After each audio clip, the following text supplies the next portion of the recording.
Bismillahirrahmanirrahim. Assalamualaikum warahmatullahi wabarakatuh. Alhamdulillahirabbil alamin. Iyyaka na'budu wa iyyaka nasta'in. Asyhadu an la ilaha illallah wa asyhadu anna Muhammadar Rasulullah. Allahumma shalli wa sallim wa barik ala Rasulillah Sayyidina Muhammad wa ala alihi wa sahbihi ajma'in. Rabbi shrah li sadri wa yassir li amri wa hlul 'uqdatam min lisani yafqahu qawli. Subhanaka la ilma lana illa ma 'allamtana innaka antal alimul hakim. Alhamdulillah, jamaah Surau Baul Jannah dan warga komplek Dinasti Indah yang kami muliakan dan senantiasa dirahmati Allah Subhanahu wa taala. Alhamdulillah, kita senantiasa bersyukur, berterima kasih kehadirat Allah atas segala nikmatnya. Kita diberikan kesehatan, diberikan kekuatan, termasuk kita beri kesempatan. Kita sudah sempat melaksanakan sholat subuh secara berjamaah. Alhamdulillah, pembahasan kita pagi hari ini adalah Faqidut Tuhuraini. Ya. Faqidut Tuhuraini itu artinya Faqidul Ma'i wat Turabi. Kita mau berwudu tidak ada air. Kita mau bertayamum tidak ada debu. Lalu dua-duanya tidak ada. Apa yang kita lakukan? Apakah kita sholat? Ataukah kita tidak sholat? Atau kalau kita sholat, apakah sudah cukup atau masih harus diganti? Nah, inilah satu pembahasan yang sudah dibahas di kalangan para ulama terdahulu. Karena ya kita sebagai manusia dengan segala keterbatasan, tak terduga kadang-kadang kita mengalami, ada manusia yang bisa mengalami hal seperti ini. Ya, mau berwudu tidak ada air, atau ada air tapi karena ada penyakit atau ada hal yang menghalangi tidak bisa. Itu sudah kita bahas. Begitu juga mau bertayamum tapi tidak ada, begitu dikena tubuhnya meleleh. Itu bahaya. Maka begitu juga nanti ada pembahasan ini, ada orang tidak punya tangan karena sampai sini, tidak punya kaki karena sampai sini, kan ada itu rancacat. Lalu tinggal wajahnya pun kalau kena debu, waduh, bermasalah juga. Apa yang dilakukan orang seperti ini? Nah, ini sudah dibahas oleh para ulama, khususnya dalam kitab-kitab fikih dengan judul namanya Faqidut Tuhuraini. Jadi dua alat bersuci, air dan tanah, tidak ada. Ya, misalnya orang yang hobi sapi makan, laisa fihi wahidun minhuma. Seperti orang yang terkurung. Ya, terkurung ini kalau bahasa kita orang yang di sel, orang yang di penjara. Ya, di mana di tempat itu tidak ada air ataupun juga tidak ada debu. Atau fi mawdi' najas. Ya, dia berada di satu tempat yang semuanya najis di situ dan tidak mungkin, tidak ada peluang untuk bisa keluar dari tempat itu untuk mencarikan debu yang bisa dipakai bersuci atau air karena dia bernajis. Kan ada orang dalam tubuhnya ini, waduh, misalnya dia berak, dia mau membersihkan najis, tidak ada air, dia mau. Jadi gimana? Apakah dia sholat dalam keadaan bernajis dan seterusnya? Ini masalah. Au ka wajada ma huwa muhtajun ilaihi ya linahwi atash. Atau ada orang yang ada air, tetapi air ini sangat dibutuhkan, ya, karena ada orang yang lagi sedang haus. Atau ya kita udah bahas juga sebelumnya, ada air, tapi air ini diperlukan untuk minum, diperlukan untuk masak, termasuk untuk minuman binatang yang kita yang dipelihara, ya, bahkan termasuk anjing. Apakah kita pakai berwudu atau didahulukan ya makhluk yang lagi terancam nyawanya kalau tidak minum karena dibutuhkan air itu. Nah, dalam kondisi begitu juga masuk kategori tidak ada. Jadi tetap didahulukan yang membutuhkan untuk keselamatan nyawa. Aw wajada turaban nadian, dia atau mendapatkan tanah tapi tanah itu basah, walam yaqdir ala tajfifihi binahwi nare. Sementara tanah ini tidak bisa kering. Nah, ini masuk kategori ya fakidut tuhura, ini dianggap tidak ada air, dianggap tidak ada debu. Wa misluhu, sama juga al-maslubu walakibu safina la yasilu ilal ma'in. Ya, orang yang diikat, jadi diikat tangannya, diikat, pokoknya tidak bisa ngapa-ngapain. Nah, atau dia berada di satu kapal di mana dia tidak ada peluang untuk bisa sampai kepada air. Nah, itu masuk semuanya kategori fakidut tuhura. Wa misluman ajaza anil wudu wa tayammum ma'an bimaradin wa nahwihi. Ya, sama juga orang yang lemah, tidak bisa berwudu, tidak bisa bertayamum dua-duanya. Ya, karena ada sakit. Misalnya kamangkana bihi kuruh la yastati maha ya masud basyarati biwudu'in wala tayammum. Ada orang yang karena luka, ya luka di sekujur tubuhnya, terutama yang anggota wudhu, sehingga tidak bisa dikena air, termasuk tidak bisa dikena debu, tidak bisa disentuh, jadi tidak bisa berwudhu, tidak bisa bertayamum. Nah, inilah yang dimaksud dengan fakidut tuhura ini. Lalu bagaimana hukumnya? Nah, disinilah terjadi perbedaan pendapat di kalangan para ulama. Ijabus sholati alaihi indal jumhur, ya, ma'al i'adati indal hanafiyati wa syafi'iyah. Jadi mayoritas ulama, jumhur ulama berpendapat bahwa kondisi seperti ini fakidut tuhura ini, orang muslim tetap wajib melaksanakan salat. Jadi tidak berwudu, tidak bertayamum, tetap wajib melaksanakan salat. Hanya dia nanti setelah mendapatkan air atau setelah mendapatkan debu atau tanah, maka dia wajib mengulanginya. Inilah pandangan ulama dalam mazhab Abu Hanifah dan Imam Syafi'i.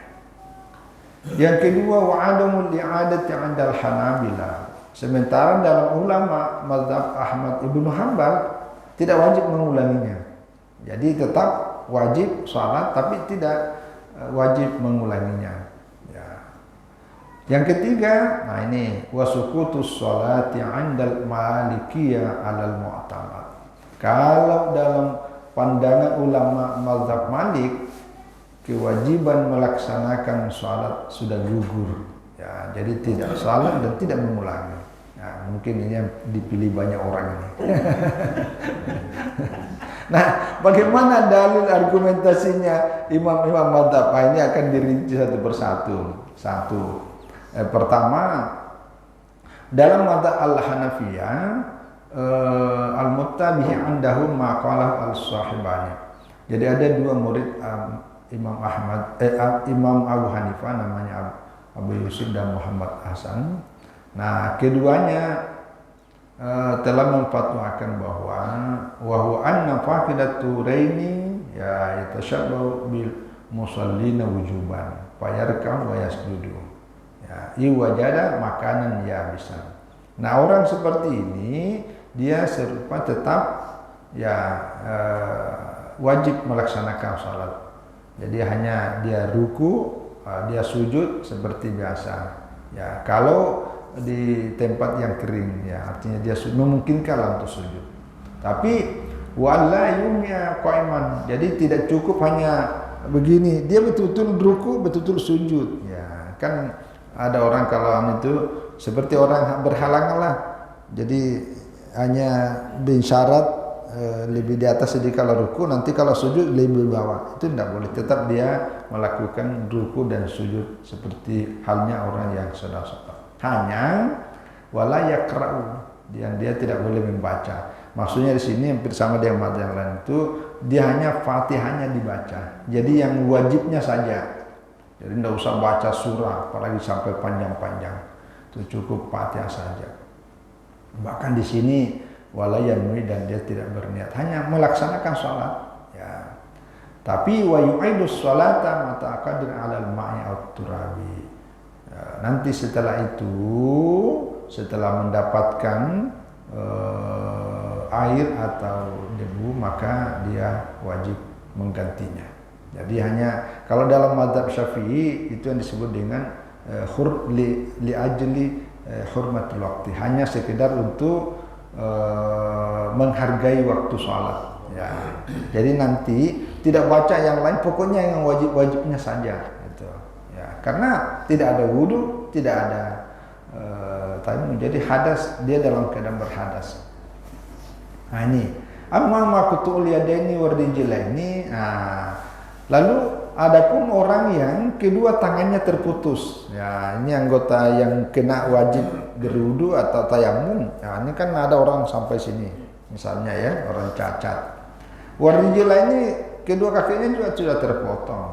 Nah, lalu sementara yang ada tinggal wajah. Tapi wajahnya pun ada luka. Nah, orang seperti ini ya, fayusalli bighairi thaharatin. Orang seperti ini boleh salat tanpa bertoharah. Jadi tidak berwudu wala tayammama, dan juga wala tayammum, dan juga tidak bertayamum.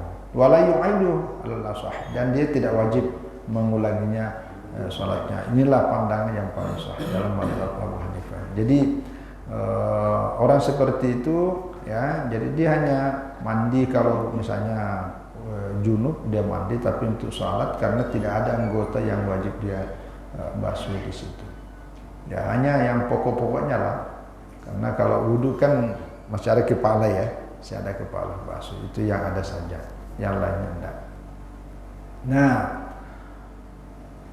wal mahbusul ladzi shalla bitayammumi yu'idus salata. Nah, kalau orang yang terkurung, orang yang ditahan, orang yang disel, orang yang dipenjara, kalau dia salat karena bertayamum, nah ini tetap dia wajib mengulangi salatnya. In kana muqiman fil hadar. Kalau yang dipenjara ini dia tinggal di daerah situ juga. Jadi misalnya orang Pontianak, di penjara di Pontianak, kan tidak bisa keluar tuh, tidak bisa kemana-mana. Dia mau ambil air wudhu, oleh penjaga, tidak boleh keluar, nanti lari. Misalnya, dia mau bertayamum, di dalamnya tidak ada debu. Nah, orang seperti ini, dia tetap sholat. Ya, misalnya dia sholat seperti ini, sholat dia karena tayamum, ya, tidak berwudhu. Ya, tapi nanti dia mengulanginya karena dia orang yang tinggal di situ. Di adem ad-darurat, belum kategori darurat. Ya. Wala yu'adu bis safar. Tapi kalau orang musafir, misalnya orang Ketapang atau Sintang lah misalnya, dia ditahan di penjara di Pontianak, itu kan masuk kategori musafir karena bukan daerahnya. Orang seperti ini kalau bertayamum dalam penjara, dia tidak wajib mengulangi sholatnya, ya, karena dia seperti posisinya sebagai seorang musafir. Nah itu. Nah yang kedua, ulama mazhab Malikiyah. Nah, ini al-mazhab al-mu'tad an-nafaqidat ini, yaitu bagi orang yang mau berwudu tidak ada air, mau bertayamum tidak ada debu, atau faqidul qudrati ala istimalihima, atau ada air atau ada debu tapi dia tidak mampu menggunakannya. Kenapa? Kalau mukrai, karena dia lagi sedang berada dalam tadi itu tahanan atau dipaksa, pokoknya kau tidak boleh. Wal maslub, ya ini dia lagi sama dengan disel karena ini orangnya diikat, ini orang dipaksa, diikat. Nah, dalam mazhab Malik tasqutu anhu salatu adaan wa qadaan. Orang seperti ini gugur kewajiban salatnya. Jadi tidak salat. Ya mungkin dalam hatinya lah istighfar ya kepada Allah. Karena kalau dalam mazhab ini tidak gugur kewajibannya, baik adaan ataupun qadaan, tidak mengganti juga. Wala yusalli wala yaqdi, dia tidak salat, tidak wajib salat dan tidak wajib menggantinya. Dia posisinya kal haidi, seperti orang yang perempuan yang sedang haid. Jadi kalau orang haid kan tidak wajib salat dan tidak wajib menggantinya. Nah itu, jadi disamakan status orang yang perempuan haid bagi orang yang tidak ada air, tidak ada debu dalam pandangan ulama mazhab Malik. Alasannya adalah lianna wujudal ma'i was-sa'idi syartun fi wujubi ada'is salati. Karena adanya air dan adanya debu itu adalah syarat wajibnya untuk melaksanakan salat. Nah, ketika tidak ada air, tidak ada debu tanah, maka tidak wajib salat. Ya, karena itu syarat wajib. Artinya nanti dia wajib melaksanakan kalau ada terpenuhi syaratnya. Nah, ini syaratnya tidak terpenuhi, maka itu tidak wajib. Ya, ini bagi orang yang pasrah untuk sama sekali tidak bisa berbuat ibadah seperti ini, ya tinggal hatinya aja. Hatinya digantungkan kepada Allah dengan penuh rasa bersalah dan diserahkan sepenuhnya. Mungkin dalam konteks seperti inilah kita serahkan bahwa hanya Allah yang Maha Tahu. Ya, karena kita sudah berusaha secara lahiriah, secara syariat, ternyata ada hal-hal yang menyebabkan tidak memungkinkan dilaksanakan, maka sepenuhnya diserahkan ya kepada Allah. Jadi manusia ini kalau dalam kaidah fikih itu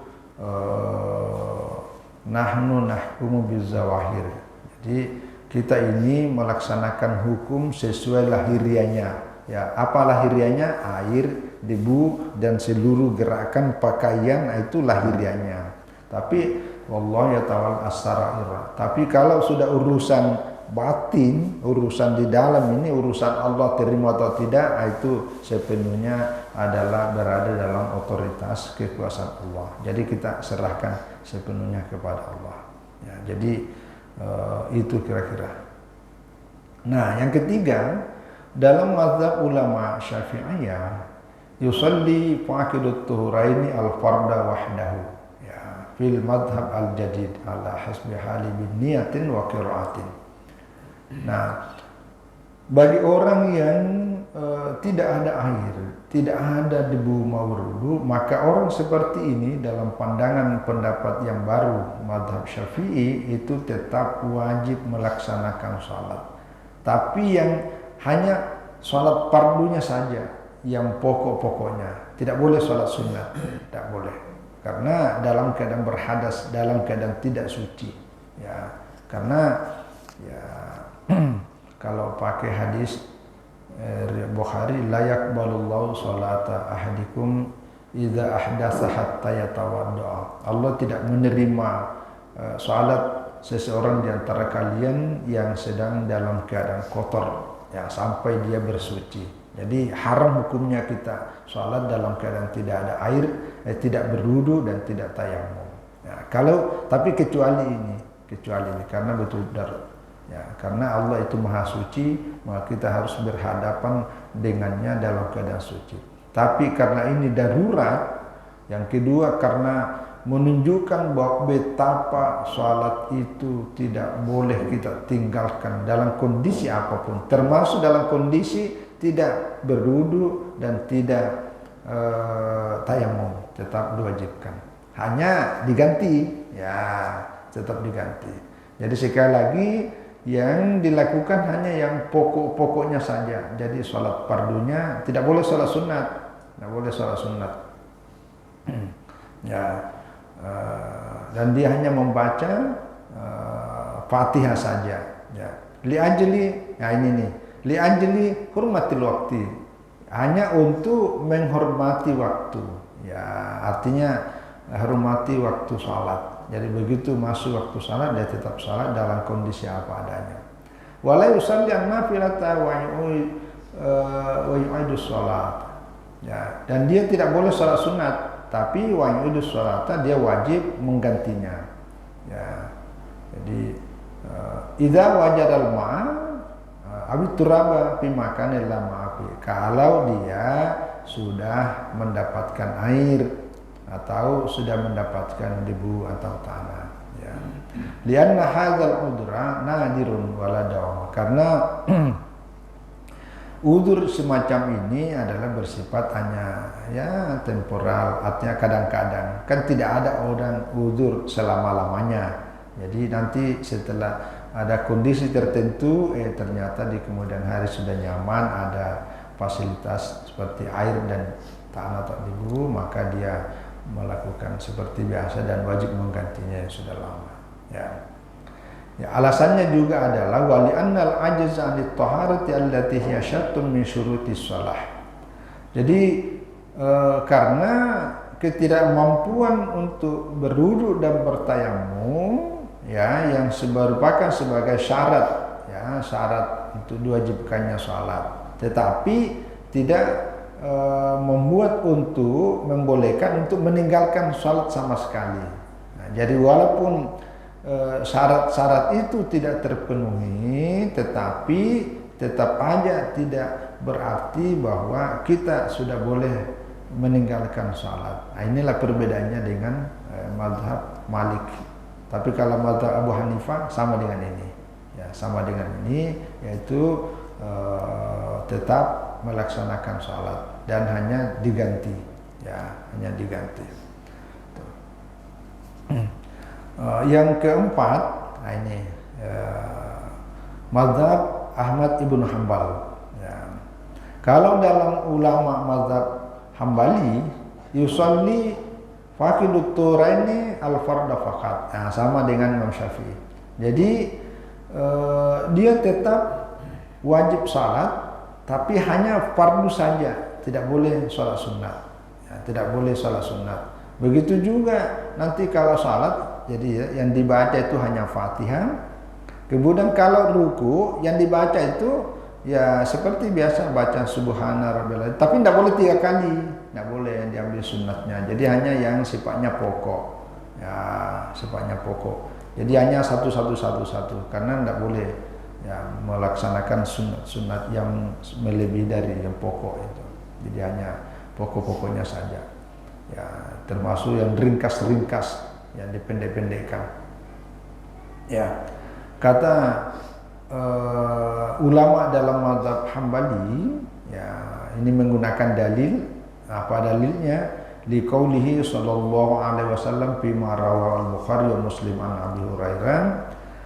Didasarkan pada sabda Rasulullah sallallahu alaihi wasallam diriwayatkan oleh Imam Bukhari dan Muslim bersumber dari Abu Hurairah. Apa kata Rasulullah? Idza amartukum bi amrin fa'tu minhu mastata'tum. Nah, ini apabila kamu diperintahkan melaksanakan suatu urusan, yakni urusan agama, ya, fa'tu minhu mastata'tum, maka laksanakanlah sesuai kemampuanmu. Nah, itu dasarnya. Ini hadis sahih, ya. Jadi sesuai kemampuan, ya, karena kemampuannya pada batas tidak ada air, tidak ada debu, ya, maka dilaksanakan seadanya. Ya, itu yang dimaksud. Ya, jadi itu dasarnya. Wali'annal ajz 'ani syarti la yujibu tarkal al-masyruti. Nah, ketidakmampuan untuk melaksanakan syarat-syarat wajibnya sholat tidak berarti bahwa wajib kita tinggalkan yang dipersyaratkan. Ya, sama dengan mazhab Imam Syafi'i bahwa ketidakmampuan untuk melaksanakan syarat itu bukan berarti menggugurkan kewajiban, tetap aja laksanakan kewajiban walaupun syaratnya belum terpenuhi. Ya, ini sama, ya, hanya yang berbeda adalah wala i'adata alaihi. Ini bedanya. Karena dalam mazhab Ahmad ibn Hanbal tetap wajib melaksanakan sholat, tapi tidak wajib mengulanginya. Nah, jadi melaksanakan sesuai kemampuannya. Ini dasarnya. Jadi dia tetap hanya melaksanakan apa adanya, dan tidak wajib mengulanginya. Ya, ini termasuk pokoknya dalam kondisi yang seperti ini. Kan ada orang tuh, misalnya kalau dalam kondisi sakit sama sekali, tidak ada air, tidak ada debu, berada di satu tempat yang tidak memungkinkan keluar dari ruangan itu, ya sholat aja apa adanya. Ya, yang pokok-pokoknya saja. Nah, kalau dalam mazhab Ahmad Ibn Hanbal, orang seperti ini tidak wajib mengulanginya. Ya, gitu. Ini dasarnya. Ini dasarnya Ahmad Ibn Hanbal. Ruwiya an Aisyah sebuah riwayat yang bersumber dari Aisyah, anna ista'arat min asma qiladatan. Nah, ini pernah kita bahas ini. Kita tentang pertama kali diwajibkannya tayamum, ya. Jadi dulu Aisyah, ini putrinya Sayyidina Abu Bakar, istri Rasulullah SAW, itu meminjam kalungnya saudaranya namanya Asma. Asma ini saudara Aisyah tapi beda ibu. Ibunya itu diceraikan oleh Abu Bakar karena dia bertahan pada keyakinan agama lamanya. Jadi dia tidak mau masuk Islam. Jadi dia musyrik. Nah, itu diceraikan mamanya. Akhirnya jadi Aisyah itu punya saudara namanya Asma. Ini Asma ada kalungnya. Kalungnya ini dipinjam oleh Aisyah. Ya. Kalungnya dipinjam oleh Aisyah. Nah, saya mau cerita sedikit sebelum sampai ini. Nah, jadi ini karena Asma ini ibunya tidak mau masuk Islam. Nah, suatu waktu karena Asma sudah mulai masuk usia remaja, ya, datang ibunya, mungkin karena rindu sama anaknya, datang ibunya bawa itu pemberian, bawa hadiah, dicari Asma, ketemulah, dikasihlah hadiah itu. Nah, oleh Asma ini merasa karena ibunya beda keyakinan, beda agama, dia tolak, dia tidak mau menerima. Setelah itu ada perasaan di hatinya, merasa itu ya, gimana ya? Akhirnya dia tanya sama Aisyah, tanya sama saudaranya Aisyah, gimana ya? Apakah salah kalau saya tolak? Atau apakah saya harus menerima ini karena ibu saya cuma beda agama, beda keyakinan. Akhirnya Aisyah nanya sama Rasulullah Shallallahu Alaihi Wasallam, gimana ini Asma menolak pemberian ibunya?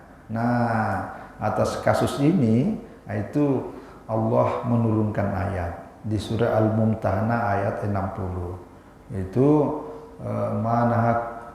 la yanhakumullahu 'anil ladzina lam yuqatilunakum fid din wa lam yukhrijukum an diyarikum an tabarruhum wa tuqsitu ilaihim. Nah, itu ayatnya. Artinya Allah tidak pernah melarang kamu untuk berbuat baik dan berbuat adil kepada orang-orang yang tidak sekeyakinan denganmu selama tidak kamu dimusuhi karena agama, tidak kamu diperangi karena agama, dan tidak mengusir kamu dari negeri tempat di mana kamu tinggal. Jadi ini ayat ini ayat kerukunan bahwa dalam persoalan sosial kemanusiaan itu tidak apa-apa, ya, karena ini kan hubungan antara anak dengan orang tua yang hanya karena beda keyakinan. Jadi tidak ada alasan hanya karena berbeda keyakinan putus hubungan persaudaraan, tidak boleh. Jadi tetap aja antara anak dengan orang tua itu tetap harus dijaga hubungan silaturahminya walaupun beda keyakinan. Nah, itu dalilnya. Jadi harus dibedakan hubungan sosial, hubungan kemanusiaan, hubungan persaudaraan. Tapi kalau diajak berantem karena agama, kamu diajak ke gereja, kamu diajak mengikuti tradisi agama-agama, itu jangan, itu tidak boleh. Atau kita diusir dari negeri tempat di mana kita tinggal, itu tidak boleh. Jadi tidak ada toleransi kalau sudah batas itu. Itu di surah Al-Mumtahanah ayat 60. Itu ceritanya. Nah, kalau kasus ini kasusnya tayamum. Jadi ketika kalung yang dipinjam oleh Aisyah dari saudaranya Asma hilang, kalung itu hilang. Padahal Aisyah menghilangkan kalungnya. Akhirnya pab'atha Rasulullah sallallahu alaihi wasallam rijalan fi talabiha. Lalu Rasulullah menyuruh para sahabat yang laki-laki itu pergi cari kalungnya Aisyah yang hilang itu. Itu yang kemarin waktu kita cerita dalam perjalanan, Aisyah ditandu, Aisyah keluar dari tandu itu karena ada kebutuhan, ternyata dalam perjalanan Aisyah itu kalung yang dipakai itu hilang, jatuh. Nah, setelah berjalan meninggalkan tempat itu, baru Aisyah sadar, loh mana kalung yang saya pakai? Oh, jangan-jangan jatuh tadi di tempat waktu kita singgah. Artinya berhenti. Situlah berhenti. Aisyah pergi mencari, lalu disitulah Aisyah ketinggalan, lalu ada seorang laki-laki nanti ke situ. Ternyata di situ dilihat Aisyah bersama laki-laki, walaupun tidak berlalu dekat. Tapi kan zaman Nabi, apalagi termasuk hari ini, tidak boleh ada satu tempat di mana di situ ada laki-laki dan ada perempuan. Itu menjadi fitnah. Nah, itulah yang dipotret, direkam oleh orang-orang Yahudi dan menyebarkan informasi, kalau dalam bahasa sekarang namanya diviralkan, Aisyah selingkuh. Itu. Dan itu cepat karena itu berita seksi namanya. Hampir seluruh kota Madinah tersebar informasi, Aisyah itu selingkuh. Ya. Akhirnya ini yang paling membuat, jadi kalau ceritanya itu Aisyah itu sampai boleh dikata 24 jam itu tidak berhenti menangis itu. Nabi pun juga hampir terpengaruh. Nabi pun mengumpulkan ajak Abu Bakar, mertuanya, ajak Umar, ajak Utsman, ajak Ali, dan semua ditanya gimana pendapat, kan hampir terpengaruh. Nah, Allah menurunkan ayat di surat An-Nur mulai ayat 12 sampai ayat 23 itu mengklarifikasi tentang kesucian Aisyah, bahwa Aisyah itu betul-betul suci. Jadi itu hanya hoak, ya bahasa sekarang lah. Bahasa sekarang hoak. Itu banyak ayat yang turun dalam kasus ini nih. Sampai ada ayat yang di sini juga ayatnya ini surat An-Nur itu teguran kepada Abu Bakar. Karena Abu Bakar bersumpah, karena ada ponaannya namanya Mistah ikut-ikutan sama memviral-viralkan juga. Oh iya betul lah Aisyah selingkuh. Marahnya Abu Bakar sampai dia bersumpah tidak peduli lagi. Pada selama ini Abu Bakar yang menanggung biaya hidupnya ponaannya itu. Pokoknya saya mulai hari ini saya tidak mau lagi bantu kamu. Sampai turun ayat menegur Abu Bakar bahwa tidak boleh hanya gara-gara itu. Nah, itu ceritanya.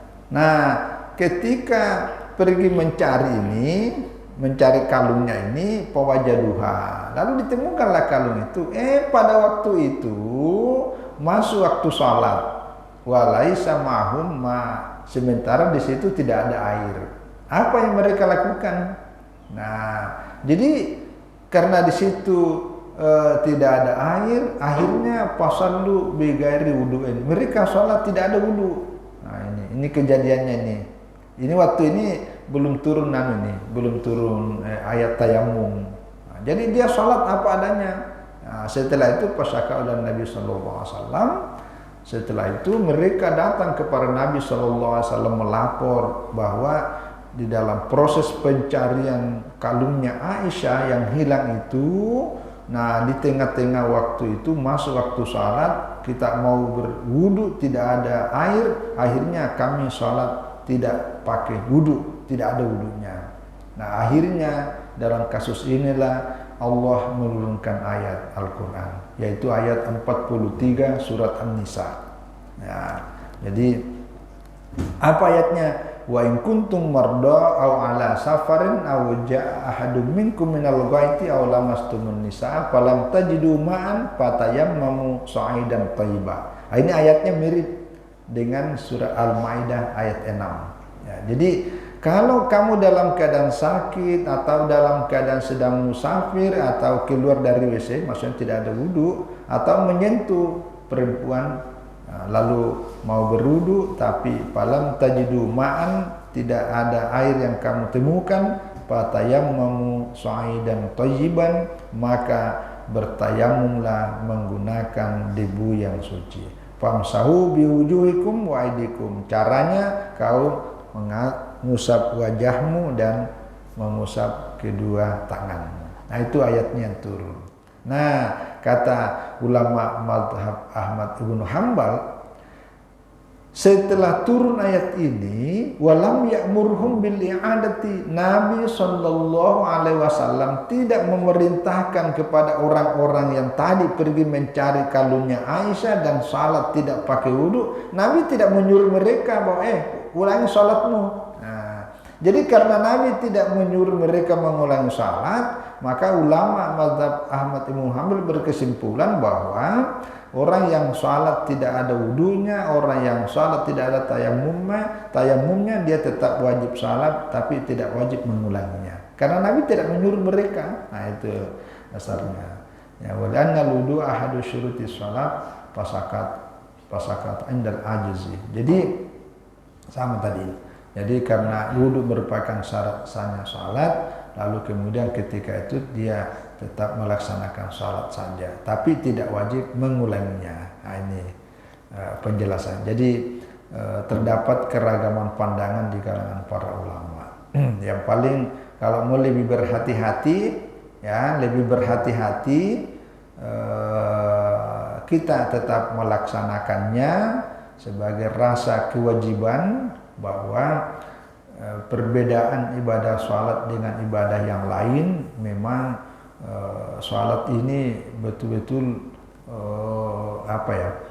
dari seluruh ibadah dalam Islam yang paling pokok itu adalah salat, disebut sebagai tiang agama, ya. Ada ayat dalam Al-Quran itu yang biasa kalau orang khutbah itu ditutup dengan kalimat waladzikrullahi akbar. Nah, itu.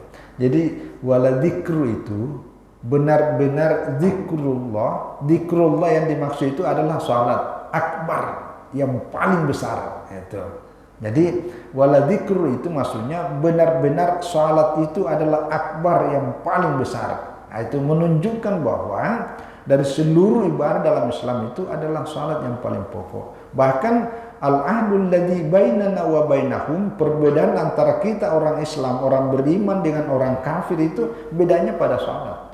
Ya, bedanya pada salat. Artinya begitu orang salat, itu tidak boleh kita mencap dia kafir, ya, karena itulah bedanya. Begitu sebaliknya, orang yang tidak salat, itu bisa mengantarkan dirinya kepada kafir, apalagi menolak kewajiban salat. Itu intinya bahwa salat itu dalam kondisi apapun tidak boleh kita tinggalkan, walaupun dalam keadaan faqidut tuhura ini. Nah, tapi kalau mau lebih hati-hati sebagai tanggungan, begitu mendapatkan air, begitu mendapatkan tanah atau debu kesempatan yang sudah kita leluasa, maka segeralah menggantinya sesuai kemampuan kita. Inilah pandangan dalam mazhab Imam Syafi'i.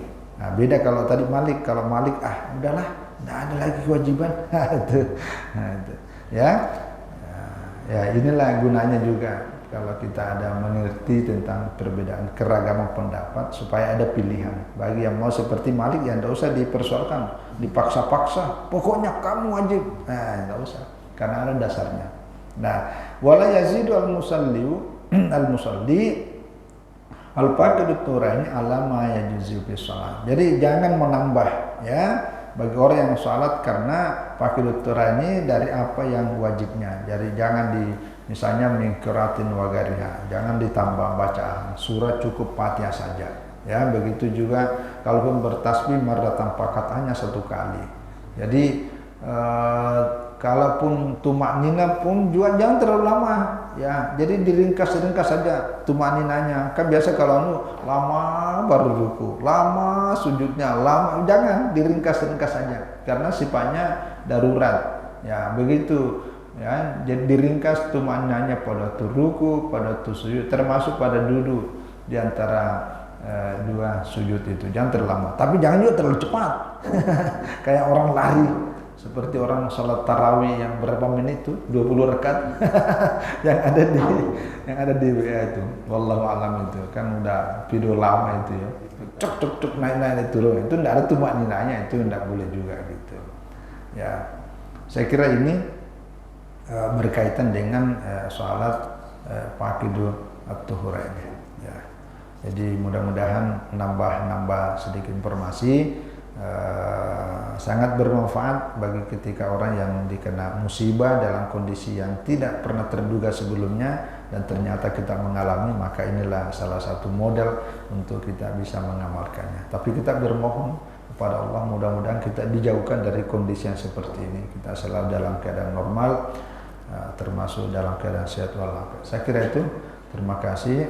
Wallahu a'lam bishawab. Wassalamualaikum warahmatullahi wabarakatuh.